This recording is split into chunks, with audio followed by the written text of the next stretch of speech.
ఒక విషయం యూట్యూబ్లో అనేకమైన విధాలుగా పాపం అప్పులు ఉన్న వాళ్ళని ఇన్ఫ్లుయెన్స్ చేస్తున్నారు. అనేకమైన మంత్రాలు చెప్తున్నారు. కొన్ని మంత్రాలే చెప్పండి, కొన్నిటికే వీళ్ళు ప్రజలు తట్టుకోగలరు. ఎవరికి తోచినట్టు వాళ్ళు చెప్పేస్తే కన్ఫ్యూజ్లో ఎవరు ఏం చెయ్యాలో కూడా చాలా ఇబ్బందులు పడుతున్నారు. దయచేసి లిమిటెడ్గా ఏదైనా చెప్పగలిగితే చెప్పండి, లేకపోతే పూజల గురించి గట్టా ఏమీ అవసరం లేదు. ఎందుకంటే ఎవరికో ఒకరికి సలహా అడిగి చేసుకుంటే ఇంతకుముందు ఒక కార్యక్రమంలో ఇన్ఫ్లుయెన్స్ అయ్యేవారు, కానీ ఇప్పుడు అలాగా కాకుండా ప్రతి ప్రోగ్రామ్కి ఇన్ఫ్లుయెన్స్ అయిపోతున్నారు. దానివల్ల ఏమవుతుందంటే వాడు ఏం చేయాలో తెలియదు, చివరికి వాడు పని చేయలేసుకోలేకపోతున్నాడు, సమస్యల్లో ఇరుక్కుపోతున్నాడు. ఇంకా మీరు చెప్పిన దానికి మరికొంచెం అప్పులు అయిపోవడం, మరికొంచెం ఆర్థిక ఇబ్బందుల్లోకి వెళ్ళిపోవడం, మరికొన్ని సమస్యలు కొని తెచ్చుకోవడం, ఇవన్నీ జరుగుతూ ఉంది. దయచేసి అందరు యూట్యూబర్స్ ఎంతమంది అయితే ఉన్నారో, ఎంతమంది ఛానల్స్ చెప్తారో వాళ్ళందరికీ దయచేసి ఒకే ఒక విషయం నేను చెప్తాను.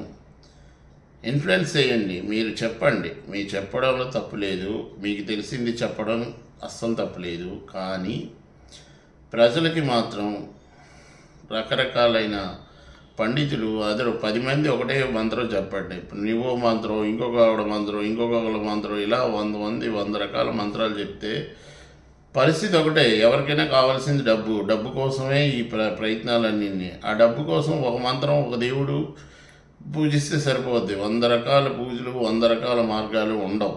ఎందుకంటే ఇది పంచభూతాలతో కూడుకున్న ఇది. పంచభూతంకి మనం మంచిస్తే మంచిస్తుంది, చెడిస్తే చెడిస్తుంది. కనుక మనం మంచి చేసే ఆలోచన, మంచి ప్రవర్తన, మంచి విధి ఉంటే అది మనకు మంచి చేస్తుంది. కనుక పంచభూతాలు కోసం దృష్టిలో పెట్టుకొని పండితులకు కానీ, డాక్టర్స్కి కానీ, లేకపోతే సైంటిస్టులకు కానీ, లేకపోతే వీళ్ళెవరు జ్యోతిష్కులు కానీ, ఎవరైనా వీళ్ళందరికీ ఒకటే విన్నవించుకున్నది, దయచేసి పబ్లిక్ని డిస్టర్బ్ చేయకండి. పబ్లిక్ని రకరకాలైన మంత్రాలతో రకరకాలైన ఇవి చెప్పకండి. మీకు పంచభూతాలు ఏది చెప్తుంది అంటే అదే ఒకటే చెప్తుంది. మంత్రాలు చదివిస్తే చింతకాయలు రాలిపోవు, మంత్రాలు జపిస్తే చాలు. ఇక్కడ ప్రపంచంలో ఉన్నది ఒకటే, ఓం నమః శివాయ, అంతే. అలాగే ఓం వెంకటేశ్వర స్వామి, ఓం శ్రీ ఆదిత్యాయ సోమాయ మంగళాయ బుధాయ గురాయ అలాగే శుక్రాయ శని రాహు కేతాయ నమః, అది ఒక మంత్రం, అంతే. ఒక 3-4 మంత్రాలు చాలు.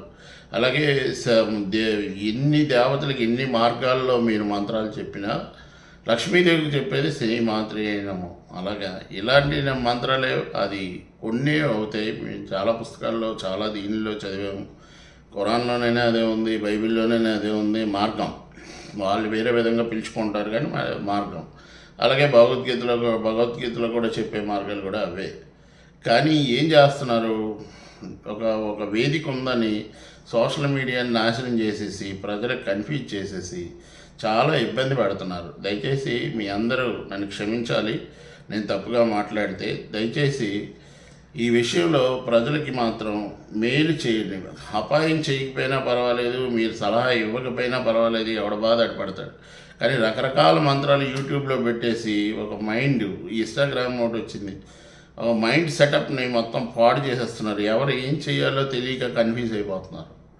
అది ఒకటి చాలా సమస్యగా తయారైంది. దయచేసి ఏదో ఒకటి ఫాలో అండి, అందరూ ఒకటే ఇవ్వండి, తప్పేం లేదు. చూడండి, ఇటీవల కాలంలో ఎంతోమంది జగన్మోహన్ రెడ్డి గెలిచేస్తాడు, జగన్మోహన్ రెడ్డి గెలిచేస్తాడు, ఆ పండితులందరూ ఎవరు కనిపించలేదు. ఒక పండితుడు ఒకడు ఆ మధ్యన చంద్రబాబు నాయుడు కుప్పంలో 36,000 ఓట్లతో పరాజయం పొందుతున్నాడని చెప్పారు. అది కూడా చాలా తప్పు. కానీ ఆ మనిషి ఎక్కడో కనిపించట్లేదు, ఇప్పుడు ఎక్కడ ఉన్నాడో తెలియదు. ఇలా ప్రజల్ని కన్ఫ్యూజ్ చేయకండి. ఎందుకంటే యూనివర్స్ మనం మంచిస్తే మంచిస్తుంది, చెడిస్తే చెడిస్తుంది. మనం మంచి ఇద్దాం, మంచి పొందుదాం, చెడిస్తే చెడే పొందుతాం. కనుక దయచేసి మీరు ఒకటి అర్థం చేసుకొని ఈ కార్యక్రమాన్ని చాలామందికి, మీ అందరికీ నా కోరిక, యూట్యూబర్స్ ముఖ్యంగా యూట్యూబర్స్ అందరూ, యూట్యూబర్ ఛానల్లో ఉన్న వాళ్ళందరికీ దయచేసి నేను తప్పుగా మాట్లాడితే క్షమించండి. కానీ యూట్యూబ్లో మాత్రం అబద్ధాలు అంటే అనవసరమైన ఇవి పెట్టకండి. అలాగే ఇన్స్టాగ్రామ్లోని రకరకాలైన ఇవి కూడా పెడుతున్నారు. అవి కూడా దయచేసి ఆ శ్రీమూర్తులందరికీ ఒక నమస్కారం తెలియజేసుకుంటాను. దయచేసి అవన్నీ మానేయండి. ఎందుకంటే చిన్నపిల్లలు వయసులో ఉన్నవాళ్ళు అన్నీ చిన్న చిన్న పిల్లలు చూస్తూ అది తప్పుడు మార్గాల్లోకి పోవాల్సి వస్తుంది. దయచేసి మంచి పెట్టండి. మంచి ఇప్పుడు ఈ సోషల్ మీడియా పెట్టడానికి కారణం ఏంటంటే ఎవరి ఉద్దేశం, ఇంతకుముందు ఎవరెవరి ఉద్దేశాలు తెలిసేవి కాదు. ఇప్పుడు ఉద్దేశాలు తెలియడం కోసం ఒక సోషల్ వేదికను పెట్టారు. ఎవరు ఇండివిజువల్ వాళ్ళు చెప్పుకోవడానికి స్వతంత్రం ఇచ్చారు. అంటే మన స్వతంత్ర హక్కు ఉంది కాబట్టి స్వతంత్రం ఇచ్చారు. ఆ స్వతంత్రాన్ని మనం కాపాడుకోవాలనుకున్నప్పుడు మనం మంచి చెప్పాలి. ఎవరికైనా చెడు చెప్పకూడదు, చెడుగా ప్రవర్తించకూడదు. చాలా యూట్యూబ్లో డ్యాన్స్లు వేయండి, బాగానే ఉంది. కానీ వికృతమైన చేష్టలు, ఏవో అసంఘటిత కార్యక్రమాలు చేయడం మాత్రం దయచేసి చేయొద్దు ప్లీజ్. ఇది చాలా తప్పు. ఎందుకంటే కొన్ని సీక్రెట్గానే ఉండాలి. అవి బయటికి ఎక్స్పోజ్ అయితే దానికి విలువ ఉండదు. ఆ విలువని చాలామంది పాడు చేసేస్తున్నారు. దయచేసి మీకు తెలిసి చేస్తున్నారో తెలియక చేస్తున్నారో లేకపోతే మిమ్మల్ని గైడ్ చేసే వాళ్ళు లేరో నాకు తెలియదు, కానీ మనం మనుషుల్లాగానే ప్రవర్తించాలి. దయచేసి ఇదొకటి అందరూ గమనించి ఏదైనా తప్పుగా మాట్లాడితే క్షమిస్తారని, ఇలాంటివి కొన్ని ట్యూబర్లో మానేస్తారని మెయిన్ కోరుకుంటున్నాను. సినిమాలు ఎందుకు తీస్తారంటే సినిమాలు ఒక మంచి విషయం, అలాగే ఒక సీరియల్ ఎందుకు చేస్తాం, ఒక మంచి విషయాన్ని తెలియజేయడం కోసం. సినిమాలైనా ఒక మంచి విషయం కోసం, ఏదో కొంతసేపు వినోదం కోసం హీరోయిన్తో ఏదో చూపిస్తారు. కానీ ఇక్కడ హీరోయిన్స్ విలువ లేదు, ఇది ఏంటదే శృంగారంకు విలువ లేదు, రోడ్డు మీదకి వచ్చేసి నానా చెత్త చేస్తున్నారు. దయచేసి ఇది మాత్రం విడవండని మనస్ఫూర్తిగా మిమ్మల్ని నమస్కారం చేసుకుంటూ చెప్తున్నాను. ఎందుకంటే రానున్న తరాలు, మన రాష్ట్రం, మన దేశం బాగుపడాలి, మనం మంచి స్థాయిలో ఉండాలి. ఇండియా అంటే ఒక మంచి గౌరవం ఉంది.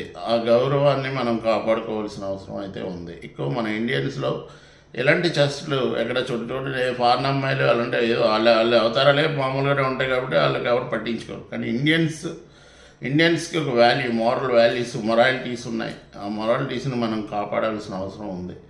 దయచేసి ఇండియన్స్ అంటే మ్యాన్ ఆర్ ఉమెన్ ఎవరైనా ఆ మొరాలిటీస్ని కాపాడి దయచేసి అందరికీ యూట్యూబర్స్ కూడా తెలియజేసుకుంటున్నాను.